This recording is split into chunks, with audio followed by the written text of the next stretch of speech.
For 5 minutes.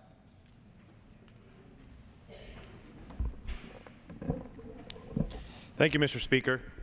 Today I rise to recognize the service and sacrifice of our nation's veterans and military service members who have answered our country's call to serve.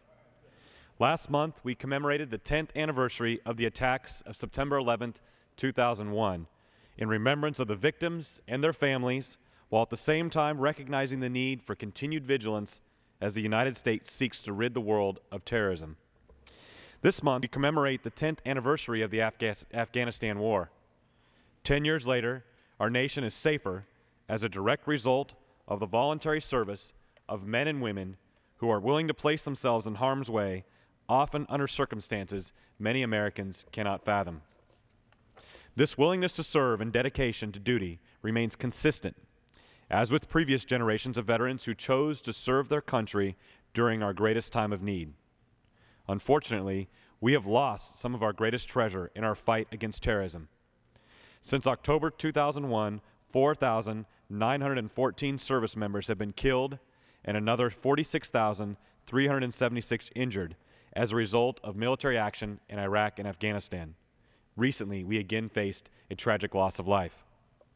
On August 6th, a CH-46 Chinook twin-rotor helicopter carrying U.S. Army soldiers, U.S. Navy SEALs, and Afghan soldiers was shot down in the Warnak province of Afghanistan, resulting in the greatest loss of life in any combat incident in the entire conflict thus far. The unit involved, B Company 7th, 158th Aviation, is headquartered in New Century, Kansas, in the southernmost part of my district. Last March, I had the privilege to attend the deployment ceremony for the unit as they departed for training at Fort Bliss, ultimately deploying to Afghanistan as part of Operation Enduring Freedom. As my colleagues are well aware, deployment ceremonies are often somber affairs, with family members wanting to spend every last second with their loved ones before they depart for duty, and soldiers assuring family members that they will be okay and not to worry. This past August, I was saddened to learn about the tragic events of August 6th, 2011, hearing the news that 3 members of the unit had been killed during the combat operation. These soldiers, Army Specialist Spencer Duncan, Chief Warrant Officer Brian Nichols, and Army Specialist Alexander Bennett, are remembered as outstanding soldiers, dedicated to duty, their unit, and each other. Spencer Duncan was just 21, a 2008 graduate of Olathe South High School. He enlisted in the Army Reserve shortly after graduation, and before deployment to Afghanistan, he served at the New Century Air Center Aviation Support Facility in Olathe, Kansas. First, he was an aircraft mechanic, and later he trained to become a Chinook door gunner.